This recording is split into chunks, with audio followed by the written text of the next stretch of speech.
Hi hello எல்லாருக்கும் வணக்கம், good afternoon. So இப்போ வந்து 1 மணி ஆச்சு. நான் இப்போ ஒரு ஸ்பெஷலாக சுண்டக்காய் குழம்பு பண்ண போகிறேன். ஃபாஸ்ட்டாக 5 மினிட்ஸில் எப்படி சுண்டக்காய் குழம்பு பண்ணுறதுன்றதை நான் உங்களுக்கு காட்ட போகிறேன். Welcome to my channel. இந்த சுண்டக்காய் குழம்புக்கு தேவையான பொருட்கள் இப்போ நான் காட்டுறேன் பாருங்கள். ஆனியன்ஸ் நான் கட் பண்ணி வச்சுருக்கேன். இது வந்து 2 மெம்பர்ஸ்க்கு நான் பண்ண போகிறேன் இப்போது. அதனால் வந்து ஆனியன்ஸ் கட் பண்ணியிருக்கேன், தக்காளி போட்டிருக்கேன், சும்மா ஃப்ளேவருக்கு 2 முருங்கைக்காய் போட்டிருக்கேன், ஒரு லைம், ஹாஃப் லைம் போட்டிருக்கேன். நம்ம புளி யூஸ் பண்ண போகிறதில்ல. டக்குன்னு 5 மினிட்ஸில் எப்படி சுண்டக்காய் குழம்பு பண்ணுறதுன்றதை பார்க்கலாம். அப்புறம் மசாலா ஐட்டம்ஸ் நான் காட்டுறேன். இப்போ பார்த்தீங்கன்னா நான் இது வீட்டு மிளகாத்தூள், நான் போன எபிசோடுக்கு சொன்ன மாதிரி தான் வீட்டு மிளகாத்தூள் எப்படி அரைப்பதுன்றது நான் உங்களுக்கு வந்து ஒரு வீடியோ மூலயமா நான் சொல்லித்தரேன். வீட்லேயே மிளகாத்தூள் அரைச்சி வச்சுக்கலாம், குழம்பு மிளகாத்தூள். இது வந்து வீட்லேயே ஹோம்மேட் மிளகாத்தூள். அப்புறம் இதில் வந்து நான் வந்து சால்ட்டும் மஞ்சளும் எடுத்திருக்கேன், ரெண்டுத்தையும் சைடு வச்சுக்கலாம். இப்போ வாங்க ரெசிபிக்குள்ளே போகலாம். இப்போ பார்த்திங்கன்னா நான் வந்து ஏற்கனவே வடவத்தை தாளித்து இப்படி வச்சுருக்கேன். இப்போ நான் வந்து கேஸ் ஆன் பண்ண போகிறேன், சரிங்களா?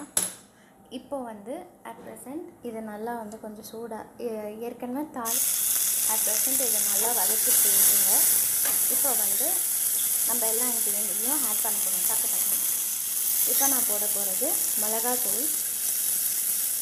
மிளகாத்தூள் 3 டீஸ்பூன் எடுத்துருக்கேன். எனக்கு காரம் கம்மியாக இருக்குது, அதனால் நான் போடுறேன். உங்கள் வீட்டு மிளகாத்தூள் காரமாக இருந்தால் காரத்துக்கு ஏற்ப நீங்கள் எப்படி வேணாலும் சேஞ்ச் பண்ணிக்கலாம். இப்போ வந்து மஞ்சள், உப்பு ரெண்டுத்தையும் சேர்த்துட்டேன், அதனால் இதை அப்படியே போடுவோம். இதை வந்து நல்லா வதக்குறோம், சரிங்களா? சிம் பண்ணிக்கோங்க. இப்போ இந்த டைமில் வந்து லைம் வச்சுருக்கோம் இல்லையா, எலுமிச்சை பழம். இது வந்து புளிக்கு பதிலாக நம்ம எலுமிச்சை பழம் சேர்க்குறோம், அதனால் ஆஃப் லைம் போதும்.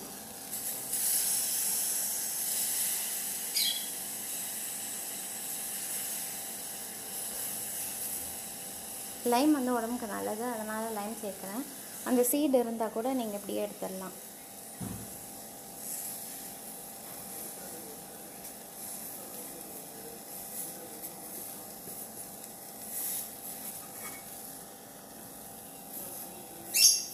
ஓகேங்க, இப்படி எடுத்துடலாம். இப்போ வந்து இதை நல்லா வதக்குங்க. லைம் நான் போட்டிருக்கிறதுக்காக, லைம் வந்து உடம்புக்கு நல்லது, அதனால் நான் லைம் யூஸ் பண்ணியிருக்கேன். புளி தண்ணி வேணும்னா நீங்கள் புளி தண்ணி யூஸ் பண்ணிக்கலாம். நான் ஆஃப் லைம் தான் எடுத்திருக்கேன். இப்போ வந்து பார்த்திங்கன்னா இந்த டைமில் தண்ணி கொஞ்சம் ஊற்றிக்கோங்க, கொஞ்சம் வாட்டர் மிக்ஸ் பண்ணிக்கோங்க.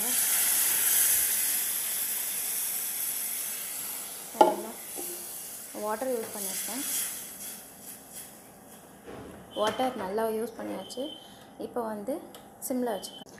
இப்போ வந்து நம்ம வாட்டர் இன்னும் கொஞ்சம் மிக்ஸ் பண்ணுறோம், சரிங்களா? இப்போ வந்து இதை நல்லா கொதி வரட்டும். நல்லா கொதி வரணும். நம்ம இதில் நாட்டு சர்க்கரைலாம் சேர்க்க போகிறோம், அதுதான் ஹைலைட்டாக இருக்க போகுது. இது கொஞ்சம் திக் வந்ததும் நம்ம நாட்டு சர்க்கரை அதெல்லாம் சேர்த்தா, சர்க்கரை சேர்ப்பாங்க இங்கே வந்து புளிக்குழம்புனாவே சர்க்கரை சேர்ப்பாங்க. நான் இதுக்கு வந்து சுண்டக்காய் குழம்புனால நாட்டு சர்க்கரை சேர்க்க போகிறேன். நாட்டு சர்க்கரை வந்து உடம்புக்கு ரொம்ப ரொம்ப நல்லது. இந்த டைமில் கொஞ்சம் கறிவேப்பிலை எடுத்து போட்டுக்கோங்க.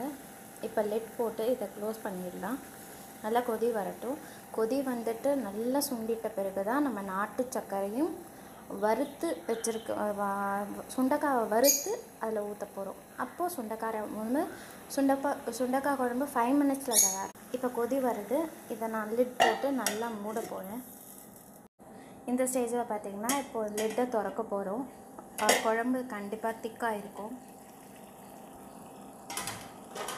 லிட்டை திறக்க போகிறோம். இப்போ பார்த்திங்கன்னா இந்த ஸ்டேஜ் பார்த்திங்கன்னா இது வந்து நல்லா கொதி வந்துருச்சு. இப்போ இந்த குழம்பு பார்த்திங்கன்னா ரொம்ப திக்காக இருக்கும், ஒரு மாதிரி திக்காக ஆகிட்டுருக்கும்.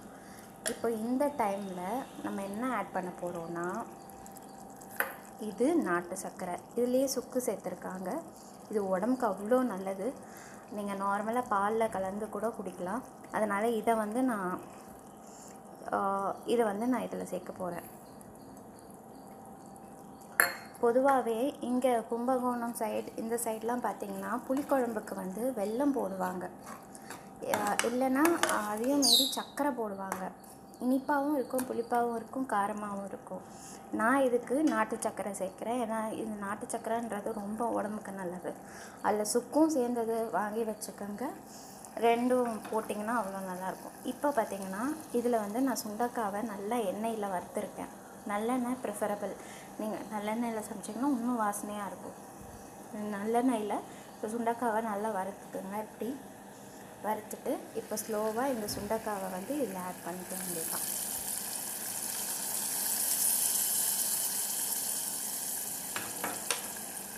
இது நல்ல கொதி வந்ததும் கொத்தமல்லி போட்டு நீங்கள் அப்படியே இறக்கிட வேண்டியதுதான். இந்த எண்ணெய் பார்த்திங்கன்னா இந்த குழம்புல மேலே வருது, தெரியுதுங்களா? இதுதான் நல்லா சுண்டை வச்சு இது சாப்பிட்டு பாருங்கள், சூப்பராக இருக்கும், சான்ஸே இல்லை. இதோட ஃப்ளேவரே வேறு மாதிரி. அதுவும் இதில் புளி தண்ணி சேர்க்காமல் நான் லெமன் எதுக்கு சேர்த்துருக்கேன்னா, லெமன் வந்து இப்போது நிறைய சேர்க்கணும். அதுவும் இந்த கொரோனா பீரியடில் சுண்டைக்காவும் லெமனையும் நீங்கள் சேர்த்து சாப்பிட்டிங்கன்னா சளி வந்து அறவே வராது. சளி இருந்தால் கூட அதை க்யூர் பண்ணுறது வந்து இந்த சுண்டைக்காய்க்கு அந்த தன்மை இருக்குது.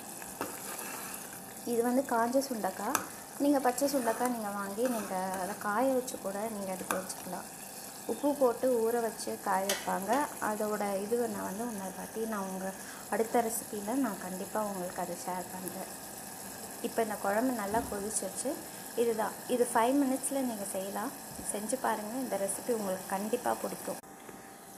இந்த சுண்டைக்காய் குழம்பு 5 மினிட்ஸில் தயாராகிடுச்சு. ஸோ இன்னொரு நல்ல ரெசிபியோடு உங்களை எல்லாரையும் சீக்கிரமாக சந்திக்கிறேன். Until then, it's bye from Shapri. Bye bye.